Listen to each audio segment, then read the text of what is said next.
I will identify officials of government, sabi niya. Napag-alaman ko from Undersecretary Bernardo na may mga tao sa Malacanang, not the President, not authorized by the President, who misrepresented him. I will name some of them. Undersecretary Adrian Bersamin. He name-dropped the President. Yusek Traigib Olaybar.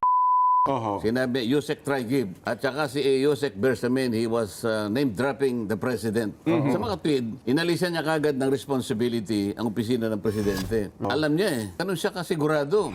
Kinungklud niya. Pero bakit hanggang ngayon, hindi niya tinatawag yon. At nandun yung Traigib, nandun yung Bernardo, dapat nandun din yung ano. Yung sinasabi ko, Bersamin, kung sino-sino yung pinipresenta ng mga testigo, ano ba sinasabi niya? Sabi niya, let me emphasize one point. We always go where the evidence leads us. We do not target any particular person nor we have the intention to cover up for anybody.